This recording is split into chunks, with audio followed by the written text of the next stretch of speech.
오늘이 4월 5일인데 이날은 우리 수 선생님께서 어떤 깨달음을 얻으신 날이에요. 1860년 4월 5일 어떤 새로운 존재로 자기가 태어나서 그 삶을 살아가게 된 아주 중요한 날이어서 어떤 세상을 변화시킨 그런 일들은 막 열심히 노력해서 이렇게 변화되는 게 아니에요. 세상을 변화시키는 중요한 일들은 안을 자세히 보면 사람들이 그 속에서 기쁨을 누려요. 그래서 제가 이제 동학을 공부하면서 동학은 뭘까? 그리고 동학을 공부한 사람들은 무엇을 느꼈을까? 그 동학은 기쁨의 공동체였어요. 동학을 하면서 사람들은 정말 행복했고 많이 기뻤고 같이 모여서 노래했고 춤추고 그랬던 경험들이 그 경험들이 어느 정도 쌓여가면서 이제는 사회 전체를 바꿔낼 수 있겠다 이런 열망으로까지 폭발적으로 성장해 갔던 거라고 저는 봤어요. 근데 그 제일 안에 있는 건 뭐냐면 기쁨을 누렸다는 거예요. 제가 이제 경전적이 조금 읽어드리고 싶은데 동경대전은 크게 봐서 4편의 글이 있어요. 제일 처음에 호동문이라는 글이 있어요. 이 호동문은 수 선생님께서 깨달음을 얻고 자기 안에서 내적인 실험들을 해봐요. 그러고 난 뒤에 이제 나는 이야기를 할 수 있겠구나. 세상에 내가 이야기를 해도 되겠구나. 자기를 알리기 직전에 이 호동문을 써요. 그리고 나서 이 호동문을 발표하면서 자기 얘기를 공개하기 시작해요. 호동문은 수 선생님께서 처음 쓰신 글이에요. 두 번째 글은 논학문이라는 편이에요. 이 논학문은 호동문을 쓰고 난 이후에 수 선생님에게 수많은 사람들이 찾아오고 많은 사람들에게 새로운 감정이 일어나고 이 감정은 있잖아요. 두 가지를 동시에 불러와요. 하나는 큰 기쁨이었고 또 한 면에서는 두려움도 불러와요. 두려움을 느낀 사람들이 수훈을 공격하기 시작하는 거죠. 그래서 수 선생님께서 어떤 위기감을 느껴요. 그리고 내가 경주에 들이쓰면 안 되겠구나. 내가 피할 수밖에 없구나. 그렇게 해서 어디로 가야 될지 모르는 먼 여행을 시작해요. 그 길을 가서 어떤 인연으로 남원에 가게 되고 그 남원에서 언저감이라는 곳에 가게 되고 언저감에서 선생님께서 정말 혼자 있는 시간이 된 거죠. 혼자 있는 시간이 됐을 때 선생님께서 동학이란 무엇인가, 동학이 무엇인가에 대해서 그 원리나 개념어들이나 이런 것들을 글을 쓰세요. 그게 문학문이에요. 그 문학문이라는 글에 동학이라는 언어가 나와요. 선생님은 삶에서 두 가지 과제에 대한 대응을 하셨어요. 첫 번째 과제는 우리가 너무나 잘 아는 거예요. 서학에 대응하는 동학을 세우고 싶어 하셨어요. 여기서 서학은 두 가지예요. 하나는 천주교죠. 그리고 또 하나는 과학기술 문명이에요. 이 두 가지에 대해서 선생님이 깊이 성찰해 보셨을 때 과학기술 문명이 가지는 그 담요, 또 폭력성, 이게 대단히 위험하다고 생각하셨어요. 이에 대응하는 우리의 내적 힘이 필요하다. 이게 동학의 중요한 개념이에요. 그리고 상주학을 봤을 때 이게 현실 삶에 대해서 벗어나고 싶어 한다. 천국을 저 먼 하늘에 두려고 한다. 이것도 인간 삶을 대단히 비현실적으로 만들 수 있다. 이 사회도 위험하다. 이렇게 생각해서 우리 스스로 우리 안에 있는 힘으로 우리 현실에서 우리 문제를 해결해 나가는 힘을 키워나가자. 이렇게 생각하는 게 동학이 하나예요. 그런데 이건 뭐 우리가 잘 알고 있는 거죠. 서학에 대응하는 동학이에요. 그런데 수 선생님 생애에서 근데 서학은 있잖아요. 서학을 하는 사람들, 천주학을 하는 사람들이 수 선생님은 고통스럽게 한 사람들은 없어요. 그러니까 우리 사회 전체에는 위기를 불러왔을지 모르는데 수훈을 고통스럽게 하지는 않았어요. 천주학하는 사람들이 수훈에게 위협을 하지도 않고 실제적인 위협을 느끼지 않았어요. 그런데 수 선생님은 어디에 위험을 느끼셨느냐면 선리학자들이에요. 특히 서원, 경주나 이런 영남권에 있는 서원의 승리학자들, 이 승리학자들은 수훈을 체포하려고 그랬고 수훈에게 실제적인 위협을 가했어요. 저 세력은 나를 죽일 수도 있겠다 이럴 정도의 실제적인 위협은 성리학자들에게 느꼈어요. 그리고 수훈에게서는 대단히 큰 두려움이었어요. 그러니까 수훈이 풀어야 될 과제는 사실은 서학에 오니까 위험하다 이것보다 특히 서원 세력이 주는 위협이 더 자기를 두렵게 했어요. 그래서 수 선생님이 세 번째 글을 한 편을 더 쓰세요. 그게 뭐냐면 수동문이에요. 수동문은 성리학자들에게, 수험생 스스로도 성리학자예요. 성리학의 동료들에게 내가 공자님의 마음에서 내 삶이 벗어나지 않았다. 수훈이 정말 이 문제를 풀지 못하면 수훈은 사실은 성리학의 서원 세력의 위협에 의해서 경주를 떠날 때 정말 두려워했어요. 서원의 성리학자들은 어떤 사람들이냐면 지역의 유지들이에요. 실제적인 지역에서 자산을 다 가지고 있고 정치적 권력을 가지고 다 가지고 있는 사람들이에요. 이 사람들이 위협하는 거예요. 그 지역 유지들이 나를 공격할 때 있잖아요. 그 두려움이 있었는데 선생님께서 수동문이라는 글을 쓰고 그리고 나서 마음의 안정감을 얻어요. 돌아갈 수 있겠다고 생각해요. 나는 이제 서원의 양반 세력들, 지역의 유지들 그들에게 내가 충분히 대응할 수 있겠다. 그리고 내가 생각하고 내가 성찰하고 내가 공부했던 이 동학은 공자님의 마음, 그 깊은 마음과 깊이 연결되어 있다는 자기의 내적 확신을 가지게 돼요. 그래서 동학의 두 번째 과제는 동학은 성리학을 우리 시대에 맞게 재해석해냈고 나와 공자님은 거의 대부분 같은 마음을 가지고 있다. 이런 내용들을 수동문에 썼어요. 그리고 공자님이 이루고자 했던 어떤 삶의 모습이 있어요. 우리는 공자님이 흔히 인의, 충효 이런 거 되게 중요한 생각하셨다 이렇게 알죠. 공자님이 회복하고 싶어 했던 제일 중요한 가치는 예약이에요. 예약을 회복하게 되면 그 다음에 새로운 마음들이 일어난다고 생각했어요. 그런데 예약은 어떤 거냐면 얘는 사람들이 서로 사이좋게 살아갈 수 있는 삶의 방법론들이에요. 예라는 건 서로 사이좋게 살자. 적절한 기술들이 있어요. 예라는 적절한 기술들을 잘 사용하면 사람들이 갈등을 최소화하면서 서로 사이좋게 살 수 있어요. 그 예의 마음을 키울 수 있기 위해서는 반드시 기쁨이라는 게 있어야 돼요. 여기에는 음악, 시, 또 아름다운 춤 이런 있잖아요. 다 많은 문화적인 활동들을 다 포함하고 있어요. 공자님은 사람들이 서로 사이좋게 지내고 삶의 기쁨을 누릴 수 있는 그런 많은 도구들을 삶에서 가지길 바랬어요. 수훈생님도 하신 일이 똑같아요. 수훈생님 우리는 종교 지도자로 아는데 수훈생님의 중요한 모습 중 하나는 이렇게 강의하다가도 일어나서 춤추는 분이었어요. 수훈생님이 그냥 탈춤을 춘 게 아니에요. 수훈생님은 탈춤의 중요한 모형들을 만들어내는데 늘 춤추는 사람이었어요. 그리고 용담유사라는 경전이 있잖아요. 이건 노래집이에요. 근데 그 당시에 있잖아요. 우리는 음악을 다양하게 자유롭게 이용할 수 있죠. 악기도 많이 쓸 수 있고 이 당시는 그렇게 다양한 악보를 자유롭게 쓰기가 힘들었어요. 그래서 수훈생님이 쓰신 악보의 리듬은 한글 가사를 가지고 악보를 만들었어요. 한글 가사라는 리듬이 있어요. 우리가 청산별곡 이런 거 있잖아요. 반동별곡, 산인곡 이렇게 얘기하는 있잖아요. 그 리듬에 맞춰서 그 노래를 지으셨어요. 그 용담유사라는 노래는 있잖아요. 그 한글 가사의 노래예요.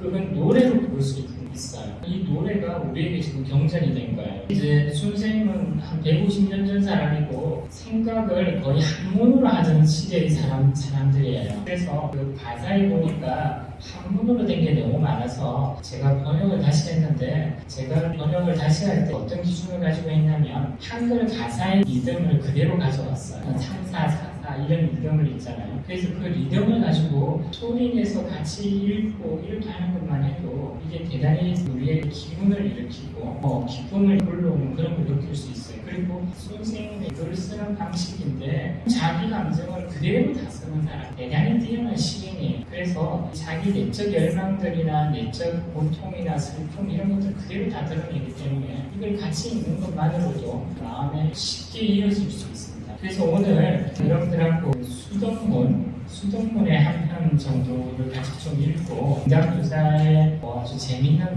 몇 소절 그걸 같이 한번 읽어보고 싶습니다. 여기만 경신년 4월에 정말 꿈꾸는 같은 상황 속에서 있잖아요. 하나님 말씀을 들었어요. 그리고 여러 가지 생각을 하는 방법 중에 하나가 옛날 사람들은 주역을 읽어본 거예요. 주역을 읽어보기도 하고 또 여러 경전들을 막 찾아서 읽어봤어요. 주역도 찾아보고 여러 경전도 찾아보고 이렇게 해보니까 경천질이 하나님을 공경하는 원리들을 사람들이 알고 있었다는 거예요. 하나님을 공경하는 원리가 있는데 선유, 오래된 우리의 선배들은 하나님을 공경하는 이 명을 잘 따라갔다는 거예요. 자탄, 내가 아쉬운 건 뭐냐면 선배들은 경천의 원리들을 잘 알고 따라갔는데 우리들은 다 잊어버렸다. 그래서 내가 하나님을 만나고 난 뒤에 하나님이 하라고 하신 대로 하나님을 공경하는 법에 대해서 수련하고 단련해 왔어요. 근데 해보니까 이게 맞더라는 거예요.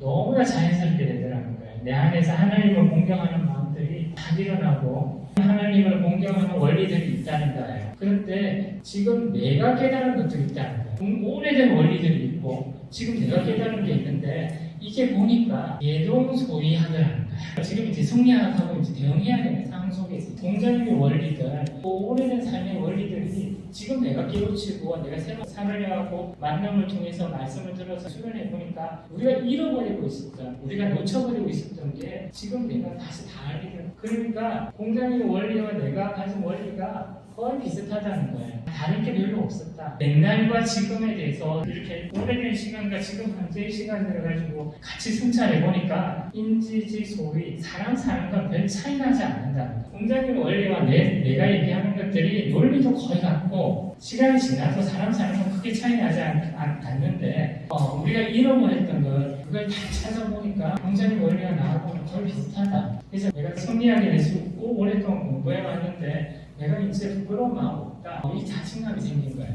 그렇게 해서 이제 경신년에 그런 깨달음을 얻고, 그 다음에 신유년에 포동문을 쓰고, 이제 사람들을 내가 만나겠다 이렇게 이제 공개하고 했는데, 사람들이 엄청 많이 왔더라는 거야. 그렇게 모인 사람들하고 뭐를 했냐면, 흉장, 불사지약, 궁월, 기형, 송, 장생지주, 삼칠기자 이런데, 우리 영원한 생명에 이렇게 하는 있잖아요. 하나님에게 받았던 그 말씀이죠. 말씀이기도 하고 기도문이 지기금지 원이대감 시천주 조화정 영세불만 만사지 이 기도문을 구송 같이 이걸 소리내서 기도했다는 거예요. 그 기도문에 대해서 공부하고 그렇게 사람들이 모여서 뭔가 엄청난 에너지를 모으고 발현하고 이렇게 하고 있으니까 사람들이 막 모여들었어요. 그 수생께서 깨달았던 하나님의 말씀 어떤 하나님과의 만남의 경험, 그걸 통해서 자기가 변화됐던 어떤 마음의 변화들, 이것들을 얘기하니까 사람들이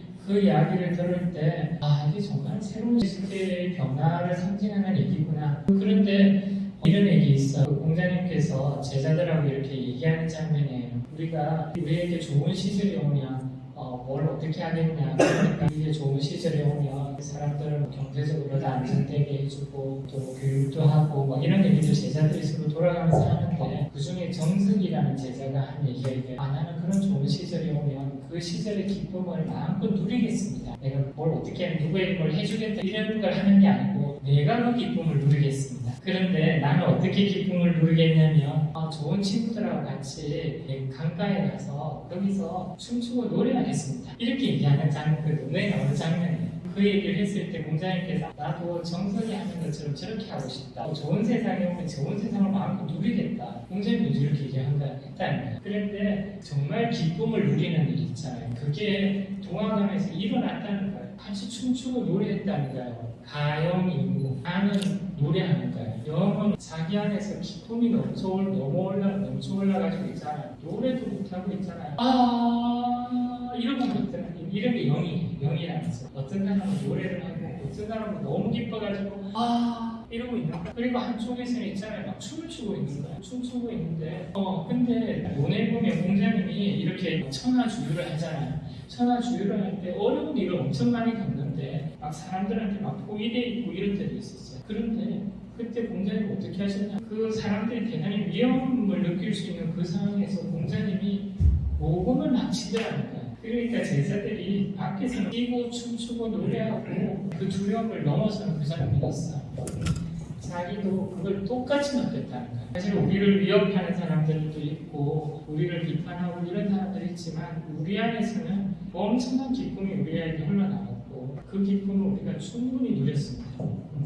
이런 기쁨을 누리고 나니까 있잖아요. 무슨 일이 일어나냐면 뛰어난 예술적 영감들이 내면에서 솟아오르기 시작했고 그리고 세속적인 물질적 욕망들에 자기가 휘둘리지 않게 됐고 내 몸에 아픈 것들이 치유되어지고 우리 안에서 무수한 기쁨들이 샘솟듯이 알 수 없는 여러 가지 기쁨들이 터져 나온다. 그래서 우리는 그 기쁨의 공동체를 만들어내는데 성공했다. 이건 공자의 꿈이었다. 나는 공자님의 삶과 이어진 내 삶에서 나는 이제 조금도 부끄러움이 없다.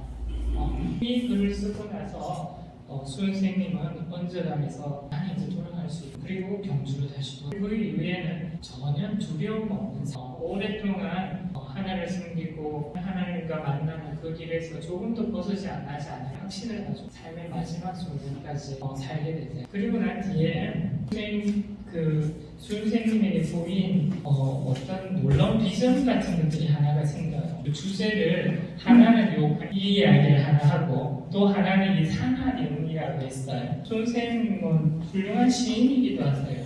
그래서 많은 시를 쓰시는데 수 선생님 시 중에서는 제가 이 시를 제일 좋아합니다. 제일 처음에 상하대운 이렇게 시작하는 이 시예요. 이 시가 정말 아름답기도 하고 우리가 동학에 대해서 알고 있는 여러 가지 얘기들이 있는데 동학의 정말 깊은 내면에 대해서 얘기하면 한 열 몇 줄밖에 안 되거든요. 이 시가 동학을 다 담고 있다고 생각해요. 지금은 제가 이 상하대 지구의 변화의 시간인데 이렇게 제가 번역했어요. 우리 한국 조선에서는 지구라는 개념어를 처음 사용한 사람이 홍대용이에요. 그러니까 거의 18세기, 19세기 이때 들어와서 지구라는 개념어가 쓰여져요. 그 전까지는 지구라는 개념어는 없고 천하 혹은 산하 이렇게 말했던 거예요. 이 산하, 이 지구에 있잖아요. 대운이라는 건 지구 규모의 대운이라는 거. 개인에게도 대운이라는 게 있어요. 어떤 삶의 주기적 변화예요. 근데 이게 지구 규모로 오는 변화의 시간을 선생은 산하대운이라고 했어요. 지금 우리에게 지구적 규모의 전환이 일어나는 시간이 왔습니다. 이 차도 이런 지구적 변화가 차도 모두 다 돌아오는 시간입니다. 이 지구적 변화가 담고 있는 내용들은 정말 깊은 것들을 담고 있습니다. 정말 깊은 변화들. 길이 심은 저기 넓고 깊은 그런 변화의 시간과 원리들이 지금 우리에게 다가오고 있습니다. 고와 신주 우리의 마음을 굳게 합시다. 내지 도미 그 진리의 참맛을 즐깁시다. 일념 제자 한 마음으로 마음을 모으면 만사여의 모든 일들은 우리가 꿈꾸는 대로 이루어집니다. 소재 탁기 탁한 기운들을 청소해냅시다. 나양 숲기 맑은 기운들을 키워냅시다.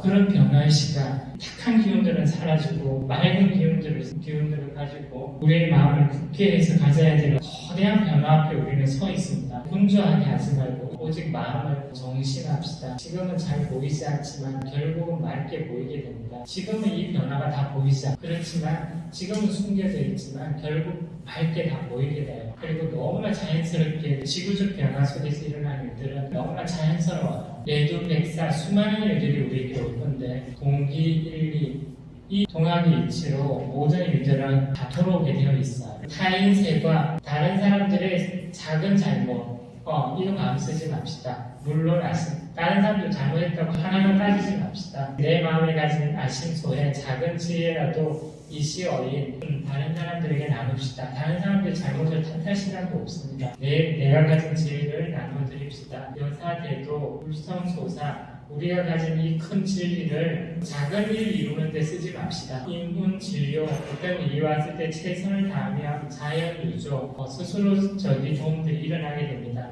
풍운대수 엄청난 변화의 시간이에요. 그런 풍운대수의 이런 시간은 기국이라는 변화의 흐름을 따라가고 있어요. 현기불로 엄청난 변화지만 그 기세가 잘 드러나지 않는 경우가 많이 있어요. 우리 신과 마음을 급하게 가지면 안 돼요. 공성타일 언젠가는 이루어지게 되는 일이에요. 오작선연 그 세계를 우리가 손을 잡고 함께 만들어갈 수 있어요. 심해본허 마음이라는 것은 원래 텅 비어 있는 것이에요. 어떤 실체가 있더라도 그 마음은 흔적도 없어요. 신수레이지더 마음을 수련한다는 것은 내 마음의 의미를 아는 것입니다. 덕유 명의시도 이 마음의 힘을 밝히는 것이 우리의 동학입니다. 그런데 이 마음을 밝히는 일은 어떤 거냐면 부재어인 재신, 부재어고 요 두 개는 제가 같이 해석했는데 마음과 믿음이라는 것은 사람이 막 노력하고 그런 게 아니에요. 재건, 부재어원 우리 가까운 우리 삶에서 일어나는 일이지 먼 곳에 있는 일들이 아니에요. 재성, 부재어고 우리가 정성 들이는 것이지 뭔가 해달라고 기도하는 게 아니에요. 이 마음의 의미를 알고 그 그 마음을 통해서 이렇게 해가는 일들이 곁으로 보기에는 분명 안 될 것 같아요. 기업, 대, 사원 너무 멀 것 같아요. 언제 그게 될 건지를 생각했는데 멀지 않아요. 살아내는 거대한 변화가 우리의 경단에 믿음이 있었어요. 그래서 그 이후의 숨을 흔들리지 않는 사람, 그리고 내가 무엇을 하는 사람인지 정확하게 알고 있어. 그리고 그냥 삶을 다하는 시간까지 삶과 죽음 뭐 이런 구분도 없이 삶을 다 살고 그 삶은 수많은 사람들에게 영감을 일으키는 원천이 되는 거죠.